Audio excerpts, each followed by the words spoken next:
Good morning students. एक बार फिर आप सभी का जीव विज्ञान की ऑनलाइन कक्षा में स्वागत है। डियर स्टूडेंट, हम चैप्टर नंबर फर्स्ट को पढ़ चुके हैं। I think all of you understand this chapter. मैं समझता हूं कि आप इस चैप्टर को अच्छी तरह आपके समझ में आ गया होगा। आज हम दूसरा चैप्टर स्टार्ट करने जा रहे हैं जिसका नाम है क्लासिफिकेशन ऑफ एनिमल किंगडम, जंतु जगत का वर्गीकरण। लेसन नंबर 2 हम स्टार्ट कर रहे हैं जिसका नाम है जंतु जगत का वर्गीकरण। देखिए,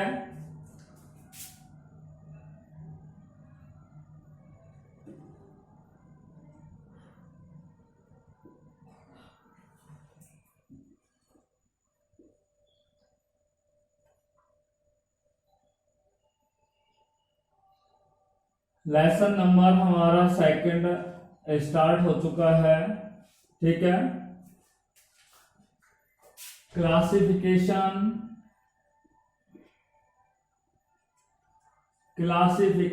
ऑफ एनिमल किंगडम, जंतु जगत का वर्गीकरण। जंतु जगत का वर्गीकरण, इस टॉपिक पर, इस चैप्टर पर हम आज आपसे बात करेंगे हैं। ठीक है, देखिए, सबसे पहले हम बात करेंगे वर्गीकरण क्या है। ठीक है, देखिए, हमने आपको बताया पिछली कक्षा में कि जीवों को समानता और असमानता के आधार पर समूहों में बांटा गया है, या जीवों को समानता और असमानता के आधार पर बांटा गया है, उसे वर्गीकरण कहते हैं। देखिए, मानव सभ्यता जब से प्रारंभ हुई है तभी से जीवों का वर्गीकरण हमारे वैज्ञानिक करते हुए आ रहे हैं। हमारे वैज्ञानिक अब तक बहुत सारे वर्गीकरण पद्धति दे चुके हैं। जैसे आपको हम बता दें, द्विजगत पद्धति, त्रिजगत पद्धति, चतुर्जगत पद्धति, पंचजगत पद्धति। तो कहने का मतलब है कि जब से हमारी पृथ्वी या हमारी सभ्यता प्रारंभ हुई है, तभी से ही, जब से मानव सभ्यता का आरंभ हुआ है, तभी से ही क्या है, हमारे वैज्ञानिक क्या काम कर रहे हैं, उन जीवों का वर्गीकरण कर रहे हैं। वर्गीकरण क्यों कर रहे हैं? क्योंकि उनकी पहचान करना चाहते हैं, उनका नामकरण करना चाहते हैं, उनके लक्षणों के बारे में जानने के लिए और उनका मानव कल्याण के लिए क्या लाभ है, इसलिए उन जंतुओं का क्या किया जाता है, वर्गीकरण किया जाता है। आपको हम बता दें, सर्वप्रथम अरस्तु नामक एक वैज्ञानिक था।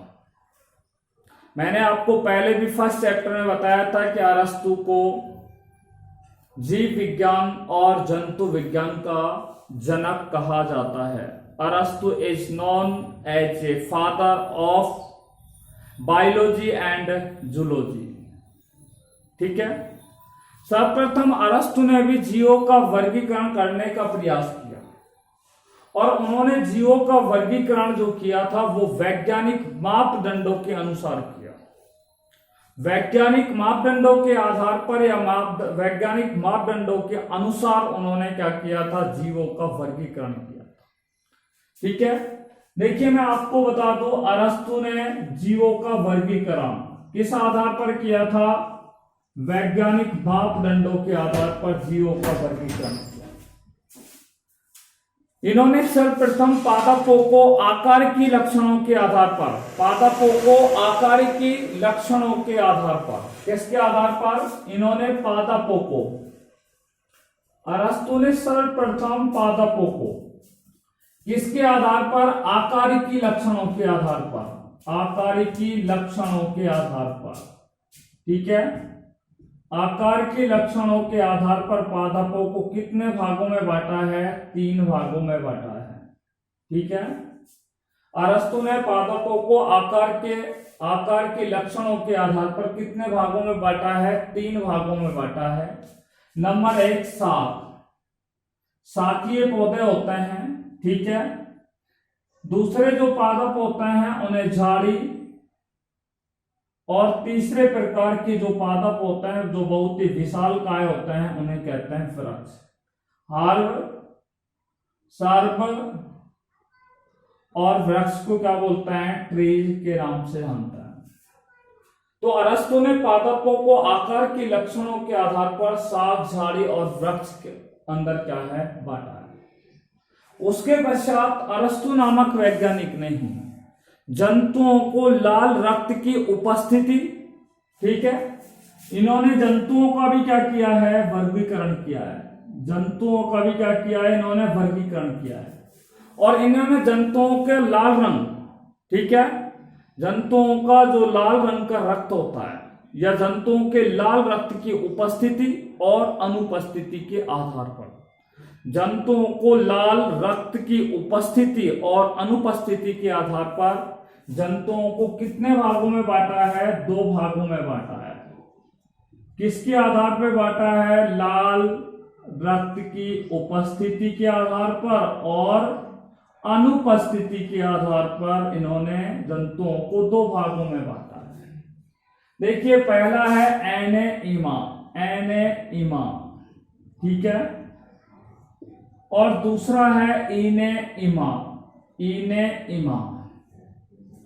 एने का अर्थ होता है एब्सेंट, ठीक है, अर्थात ऐसे जंतु जिनके रुधिर का रंग लाल नहीं होता है, अर्थात जिनका रुधिर का रंग, ठीक है, क्या है? लाल नहीं होता है, अर्थात लाल रक्त क्या होता है? अनुपस्थित होता है।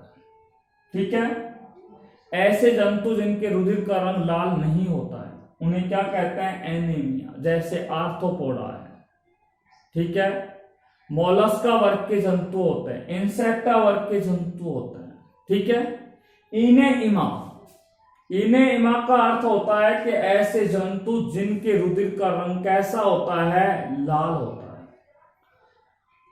मानव के रुधिर का रंग कैसा होता है? आप लोग अच्छी तरीके से जानते हैं, लाल होता है। क्यों होता है? क्योंकि उसमें हीमोग्लोबिन नामक एक श्वसन वर्णक उसमें क्या है? पाया जाता है। तो इनेइमा में कौन आते हैं? हम लोग आते हैं, मनुष्य आता है। मनुष्य किस में आता है? स्तनधारी वर्ग के अंतर्गत आता है। विभिन्न प्रकार के पक्षी आते हैं। ठीक है, तो आपको बता दो, इनेइमा वे जंतु होते हैं जिनके रुधिर का रंग कैसा होता है?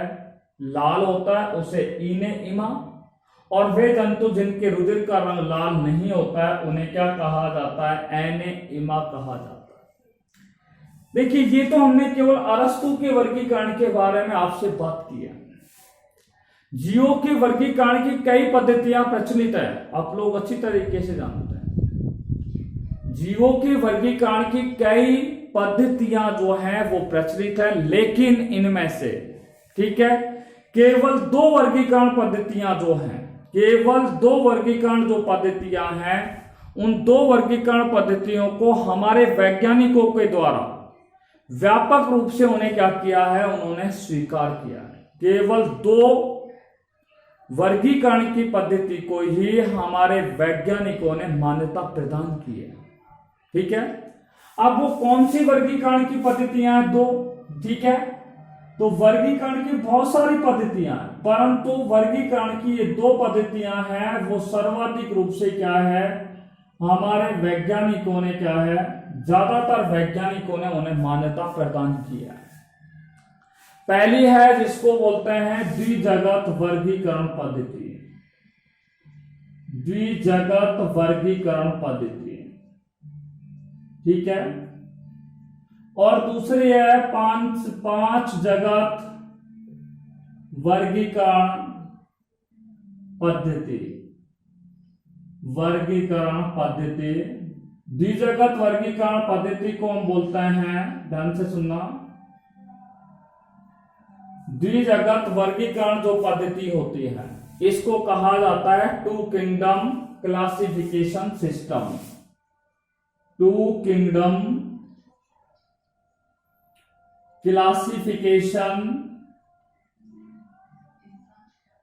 Classification system. और 5 जगत वर्गीकरण का पद्धति को कहते हैं फाइव किंगडम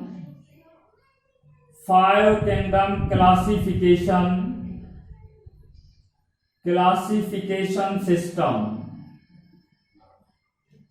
ठीक है, तो ये दो वैज्ञानिक ये वर्गीकरण की ये दो पद्धतियां हैं वो सर्वाधिक रूप से मान्य है और प्रचलित है। वैसे बहुत सारी पद्धतियां प्रचलित है परंतु उन पद्धतियों में से केवल ये दो पद्धतियां हैं वो सर्वाधिक वैज्ञानिकों के द्वारा इन दोनों को क्या दिया है, मान्यता प्रदान की है, इनको स्वीकार्यता प्रदान की है। ठीक है, सबसे पहले हम बात करते हैं द्विजगत वर्गीकरण पद्धति के बारे में। आपको हम पहले ही बता चुके हैं द्विजगत वर्गीकरण जो पद्धति दी गई है वो कैरोलस लीनियस नामक वैज्ञानिक के द्वारा दी गई है। द्विजगत वर्गीकरण पद्धति किस वैज्ञानिक के द्वारा दी गई है? कैरोलस लीनियस नामक वैज्ञानिक ने द्विजगत वर्गीकरण पद्धति क्या है प्रदान की है। या हम कह सकते हैं द्विजगत वर्गीकरण पद्धति का प्रतिपादन कैरोलस लीनियस नामक वैज्ञानिक ने किया, इसलिए इन्हें वर्गीकरण का क्या कहा जाता है, पिता या जनक भी कहा जाता है। कैरोलस लीनियस को वर्गीकरण का क्या कहा जाता है, जनक भी क्या है कहा जाता है। इन्होंने संपूर्ण जीव जगत को, कैरोलस लीनियस ने संपूर्ण जीव जगत को 2 जगतों में बांटा है। कितने जगतों में बांटा है? 2 जगतों के अंदर बांटा है। अब कौन कौन से जगत हैं उन पर हम आपसे बात कर रहे हैं। देखिए, कैरोलस लीनियस ने संपूर्ण जीव जगत को 2 जगतों में बांटा है। पहला है पादप जगत और दूसरा कौन सा है, जंतु जगत। पहला हो गया पादप जगत और दूसरा कौन सा है, जंतु जगत। देखिए, पादप जगत में इन्होंने क्या बताया मैं आपको बता दूं। इन्होंने पादप जगत के अंदर, ठीक है, देखिए जीवाणु, बैक्टीरिया जिनको बोलते हैं, शैवाल, कवक, ठीक है, ब्रायोफाइटा, टाइडोफाइटा, जिम्नोस्पर्म और साथ में हमारे कौन से पादप होते हैं, एंजियोस्पर्म, जिनको हम फ्लावरिंग प्लांट्स भी उन्हें कहा जाता है, पुष्पीय पादप भी उन्हें क्या है कहा जाता है। तो पादप जगत के अंदर क्या है, जीवाणु आते हैं, शैवाल आते हैं, कवक आते हैं, ब्रायोफाइटा आते हैं, टाइडोफाइटा आता है, जिम्नोस्पर्म आते हैं और एंजियोस्पर्म आते हैं। ठीक है, तो ये पादप जगत के अंदर इन सभी को क्या है शामिल किया गया है। देखिए, बैक्टीरिया है, शैवाल जिनको एल्गी के नाम से जानते हैं, तीसरा है फंगी जिनको कवक के नाम से जाना जाता है, चौथा है ब्रायोफाइटा, ठीक है, पांचवा है टेरिडोफाइटा, ठीक है, अगला है जिम्नोस्पर्म जिन्हें अनावर्त बीजी पादपों के नाम से जाना जाता है, ठीक है, और जिन्हें अपुष्पीय पादप भी कहा जाता है, और लास्ट आपको बता दें एंजियोस्पर्म जिन्हें पुष्पीय पादप भी क्या है कहा जाता है। तो इस पादप जगत के अंतर्गत ये सभी क्या है आते हैं। कौन आते हैं? बैक्टीरिया भी आते हैं, शैवाल भी आते हैं, कवक भी आते हैं, ब्रायोफाइटा भी आते हैं, टेरिडोफाइटा भी आते हैं, जिम्नोस्पर्म भी आते हैं, एंजियोस्पर्म भी आते हैं। देखिए, कैरोलस लीनियस ने जंतुओं को, ठीक है, जंतुओं का भी इन्होंने वर्गीकरण, और इस जगत में इन्होंने सभी जंतुओं को रखा है, ठीक है, चाहे प्रोटोजोआ संघ के हों, चाहे पॉलीफेरा के हों, चाहे कीट के हों, चाहे स्पंजी जंतु हों, चाहे स्तनधारी हों, चाहे पक्षी वर्ग के जंतु हों, चाहे मत्स्य वर्ग के जंतु हों, इन सभी को क्या है किस में रखा है इन्होंने, एनिमल किंगडम के अंदर क्या है रखा है। वैसे मैं आपको बता दूं, जंतु जगत को मुख्य रूप से 2 भागों में कशेरुक दंड के आधार पर बांटा गया है। जंतु जगत को ठीक है। जंतु जगत को कितने भागों में बांटा गया है? 2 भागों में बांटा गया है। किसके आधार पर? कशेरुक दंड के आधार पर। पहला मैंने आपको बताया था नॉन कोर्डेटा, नॉन कोर्डेटा या इन्हें बोलते हैं अपृष्ठवंशी के नाम से जाना जाता है, ठीक है। और दूसरे होते हैं पृष्ठवंशी, जिन्हें क्या कहते हैं? कोर्डेटा कहते हैं। नॉन कोर्डेटा है उसे 9 संघों में बांटा गया, ठीक है। नॉन कोर्डेटा को कितने संघों में बांटा गया है? 9 संघों में बांटा गया है।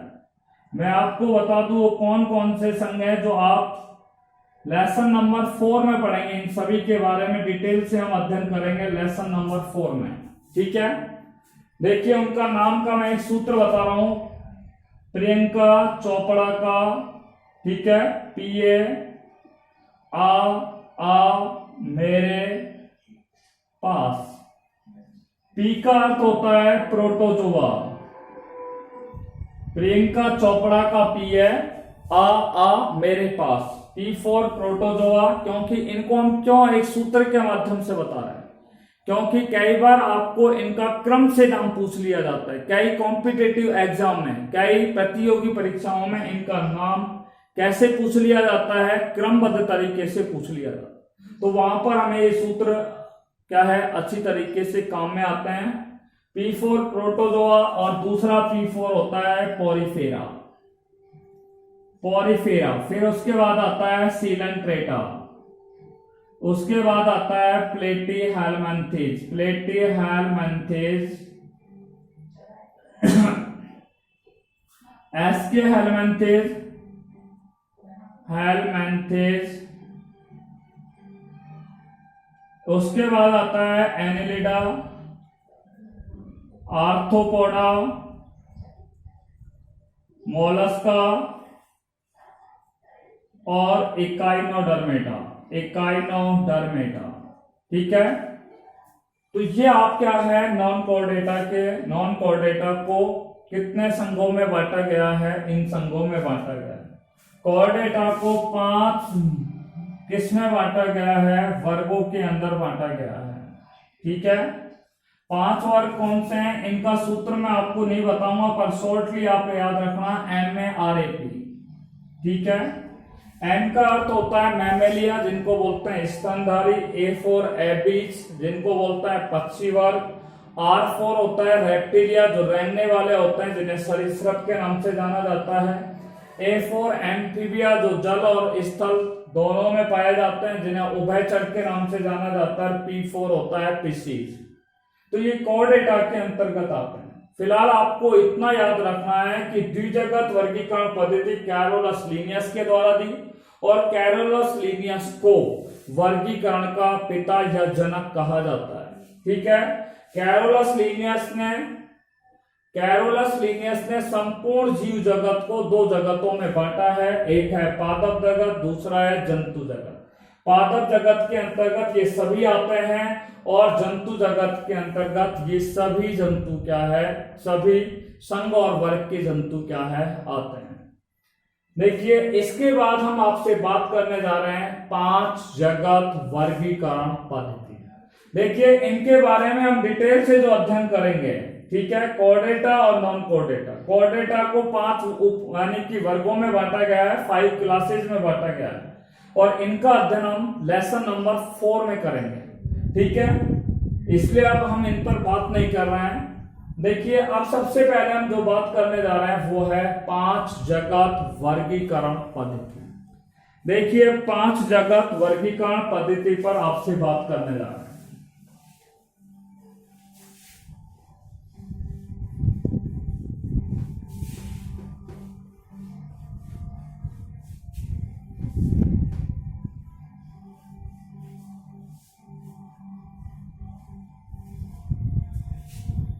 5 जगत वर्गीकरण पद्धति। 5 जगत वर्गीकरण पद्धति। 5 kingdom classification system. Classification system, 5 kingdom classification system, 5 जगत वर्गीकरण पद्धति। Is it right? देखिए अब हम बात करते हैं 5 जगत वर्गीकरण पद्धति किस वैज्ञानिक के द्वारा दी गई। देखिए 5 जगत वर्गीकरण पद्धति 1969 यानी कि 1969 में एक वैज्ञानिक हुए थे जिनका नाम था R.H. विटेकर। R.H. विटेकर नाम के वैज्ञानिक ने ये 5 जगत वर्गीकरण पद्धति दी। आपसे पूछा जाए कि द्विजगत वर्गीकरण पद्धति किसने दी? कैरोलस लिनियस ने। आपसे पूछा जाए कि 5 जगत वर्गीकरण पद्धति किसने दी, तो आपको बता दें 5 जगत वर्गीकरण पद्धति R.H. विटेकर नामक वैज्ञानिक ने दी। आपको मैं बता दूं 5 जगत वर्गीकरण जो पद्धति है उसके प्रमुख आधार पे बात करेंगे, फिर उनके प्रकारों पर हम बात करेंगे। ठीक है कि भाई 5 जगत वर्गीकरण पद्धति के कौन कौन से आधार हैं। ठीक है, हम एक तो इस पे बात करेंगे और दूसरा है कि इन्होंने यानी कि R.H. विटेकर ने जो 5 जगत वर्गीकरण पद्धति दी है जिसमें इन्होंने जीव जगत को कितने भागों में बांटा है? 5 भागों में बांटा है। उन पर आपसे चर्चा करेंगे।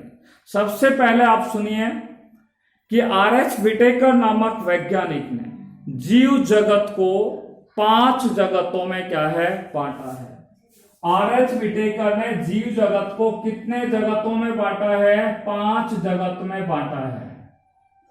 5 जगत कौन कौन से हैं आपको मैं बता दूं। पहला हो गया मोनेरा, दूसरा हो गया protista. Monera, second one protista, तीसरा हो गया फंगी या जिनको हम बोलते हैं कावा, चौथा होता है प्लांटे, PLNTAE, और चौथा होता है एनिमेलियम। एनिमेलियम,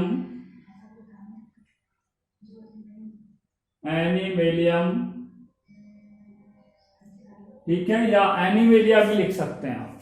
ठीक है, तो R.H. विटेकर ने जीव जगत को कितने भागों में बांटा है? 5 जगतों में बांटा है। मोनेरा, प्रोटिस्टा, कावा, प्लांटी और एनिमेलियम। इस चैप्टर में हम इन्हीं 5 जगतों का विस्तृत रूप से क्या करेंगे? अध्ययन करेंगे। ठीक है, in this chapter we can study all these kingdoms. ठीक है, we can study all these kingdoms. देखिए अब हम आपको बात करते हैं कि भैया ये R.H. विटेकर ने जीव जगत को 5 जगतों में बांट दिया, मोनेरा, प्रोटिस्टा, कावा, प्लांटी और एनिमेलियम का। अब हम बात करते हैं कि भाई ये जो 5 जगत वर्गीकरण पद्धति है इसको 5 भागों में किस आधार पर R.H. विटेकर ने बांटा है। ठीक है, on which basis 5 kingdom is divided in 5 kingdoms.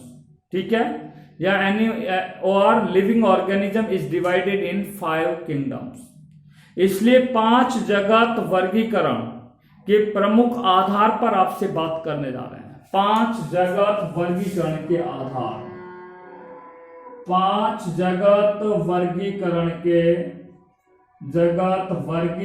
के आधार। देखिए 5 जगत वर्गीकरण के आधार कौन कौन से हैं? किन किन आधारों पर 5 जगत जीवों को 5 जगतों में बांटा गया? तो जीवों को ये 5 जगतों में किस आधार पर बांटा गया? तो सबसे पहला मैं आपको बात कर रहा हूं, ध्यान से सुनना। सबसे पहली पॉइंट है कि कोशिका का प्रकार। ठीक है, पहला तो है कोशिका के प्रकार के आधार पर क्या है? इनको बांटा गया है। किसके आधार पर? कोशिका का प्रकार, टाइप ऑफ सेल या कोशिका का प्रकार, या हम कह सकते हैं कोशिका की जटिलता के आधार पर। कोशिका की जटिलता के आधार पर कॉम्प्लेक्सिटी ऑफ सेल, ठीक है, कोशिका के प्रकार के आधार पर या कॉम्प्लेक्सिटी ऑफ सेल, कोशिका की जटिलता के आधार पर। और आप अच्छी तरीके से जानते हैं कि कोशिकाएं मुख्य रूप से दो प्रकार की होती है, एक होती है प्रोकैरियोटिक प्रकार की कोशिका और दूसरी कौन सी होती है, यूकैरियोटिक प्रकार की कोशिका। देखिए कोशिकाएं कितने प्रकार की होती है, मैं आपको बता दूं। पहली है प्रोकैरियोटिक कोशिका, प्रोकैरियोटिक कोशिका, और दूसरी बोलते हैं यूकैरियोटिक कोशिका, यूकैरियोटिक सेल। प्रोकैरियोटिक कोशिका को हिंदी में असीम केंद्रीय कोशिका के नाम से जाना जाता है, असीम केंद्रीय कोशिका भी कहा जाता है। जबकि यूकैरियोटिक कोशिका को क्या कहा जाता है, ससीम केंद्रीय कोशिका कहा जाता है। कौन सी कोशिका कहा जाता है, ससीम केंद्रीय कोशिका उसे क्या है कहा जाता है। इन पर हम विस्तृत रूप से नेक्स्ट चैप्टरों में आपसे बात करेंगे और इस बारे में भी हम अगले वीडियो में आपसे क्या करेंगे, इन पर विस्तृत रूप से अध्ययन करेंगे। देखिए पहला पॉइंट हो गया, तो 5 जगत के वर्गीकरण का पहला आधार था कोशिका का प्रकार या कोशिका की जटिलता। कोशिका दो प्रकार की होती है, प्रोकैरियोटिक कोशिका जिसे असीम केंद्रीय और दूसरी होती है ससीम केंद्रीय। ससीम केंद्रीय को इंग्लिश में बोलते हैं यूकैरियोटिक कोशिका। ज्यादातर ये फेमस शब्द है प्रोकैरियोटिक और यूकैरियोटिक, ज्यादातर हम इन्हीं शब्दों का ज्यादातर क्या है उपयोग करते हैं। दूसरा वर्गीकरण का आधार था पोषण की विधियां, ठीक है, यानी कि जीव जगत के अंदर भिन्न भिन्न प्रकार के जीव जंतु पाए जाते हैं और उन जीव जंतुओं के द्वारा जो पोषण होता है वो किस प्रकार से होता है। कुछ जीव ऐसे होते हैं जो स्वपोषी होते हैं, कुछ ऐसे होते हैं परपोषी होते हैं, अर्थात पोषण की दृष्टि से पृथ्वी पर भिन्न भिन्न प्रकार के क्या पाए जाते हैं, जीव पाए जाते हैं, ठीक है। तो उनके ऊपर हम पोषण की विभिन्न विधियों पर चर्चा नेक्स्ट वीडियो में आपसे करेंगे। फिलहाल आप याद रखना कि 5 जगत वर्गीकरण का एक प्रमुख आधार क्या है, पोषण की विधि। तीसरा पॉइंट है जीवन शैली, लाइफ स्टाइल। जीवन शैली किस प्रकार की होती है उनकी, ठीक है, लाइफ स्टाइल के बारे में कि उनका जीवन चक्र किस प्रकार का होता है, उनका स्वभाव कैसा होता है, हैबिटेट क्या होती है, किस आवास में वो पाए जाते हैं, वो उनकी क्या है एक जीवन शैली होती है, ठीक है। तो ये जीवन शैली के बाद आता है चौथा बिंदु, वर्गीकरण के आधार का चौथे बिंदु पर आपको बात कर रहे हैं और वो ध्यान से सुनना। जीव शरीर की संगठनात्मकता, यानी कि ऑर्गेनाइजेशन ऑफ लिविंग ऑर्गेनिज्म, ठीक है, कि जीव का संगठन किस प्रकार का है, कि भाई जीव का शरीर जीवद्रव से बना है या कोशिका से बना है या ऊतकों से बना है या ऊतक अंगों से बना है या अंग और तंत्र से मिलकर बना है। तो ये क्या है, जीव शरीर की संगठनात्मकता है। तो वो संगठनात्मकता पर हम आपसे क्या करेंगे, बात करेंगे। तो जीव शरीर की संगठनात्मकता या ऑर्गेनाइजेशन ऑफ संगठनात्मकता जिसको ऑर्गेनाइजेशन ऑफ बॉडी के नाम से जाना जाता है। देखिए नेक्स्ट हम आपसे बात करते हैं जीवों का विकास। जीव का विकास किस प्रकार से हुआ है उसके आधार पर इनका क्या है, इनको 5 जगतों में क्या है बांटा गया है। और नेक्स्ट या हम जीवों का विकास नहीं कहें तो जाति वृत्तीय संबंध के आधार पर, जाति वृत्तीय संबंध के आधार पर जीवों का क्या किया गया है, 5 जगत वर्गीकरण क्या है R.H. विटेकर के द्वारा किया गया। किसके आधार पर, जीवों का विकास के आधार पर, जीवों का विकास या आपको मैंने बताया जाति वृत्तीय संबंध के आधार पर, ठीक है, जाति वृत्तीय संबंध के आधार पर। तो 5 जगत के वर्गीकरण के प्रमुख आधार कौन से हैं? नंबर 1 कोशिका का प्रकार, नंबर 2 पोषण की विधियां, नंबर 3 लाइफ स्टाइल जीवन शैली, नंबर 4 बॉडी ऑर्गेनाइजेशन, ठीक है, शरीर की संगठनात्मकता, यानी कि संगठनात्मकता कैसी है कि वो कोशिका से बना है या ऊतकों से बना है या जीवद्रव से बना है या अंगों से बना है या अंग तंत्र से मिलकर के बना है। और नेक्स्ट है जीवों का विकास, जीव का, उस जीव का, जैसे हम मोनेरा जगत की बात करेंगे तो मोनेरा जगत के जीवों का विकास किस प्रकार से हुआ है, प्रोटिस्टा जगत के जीवों का विकास किस प्रकार से हुआ है, या उनका जाति वृत्तीय संबंध क्या है। ठीक है, इन सभी बिंदुओं पर हम नेक्स्ट क्लास में आपसे क्या करेंगे, विस्तृत रूप से क्या करेंगे, चर्चा करेंगे। ठीक है, आज हमने जो आपसे चर्चा किया है वो किया है, पहला बताया था कि अरस्तु ने जीवों का वर्गीकरण, पादपों का और जंतुओं का वर्गीकरण कैसे किया।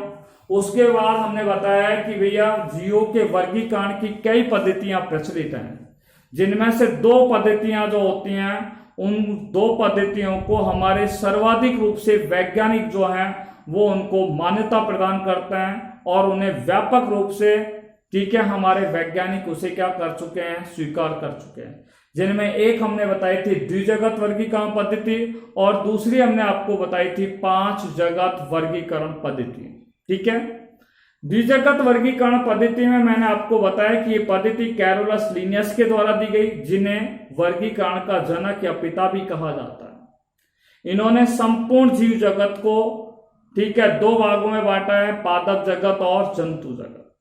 उसके बाद हमने बताया आपको 5 जगत वर्गीकरण पद्धति 1969 में R.H. विटेकर ने दी, और R.H. विटेकर ने, ठीक है, जीव जगत को 5 जगतों में क्या है, बांटा गया है, मोनेरा, प्रोटिस्टा, कावा, प्लांटी और एनिमेलियम। ठीक है, 5 जगत का वर्गीकरण के आधार भी हम आपको बता चुके हैं, type of cell, methods of nutrition, body organisation and development of living organism. ठीक है, तो इन सभी बिंदुओं पर हम आपसे क्या कर चुके हैं, चर्चा कर चुके हैं। Till then, take care by Corona, be safe and be happy at your home. Thanks very much.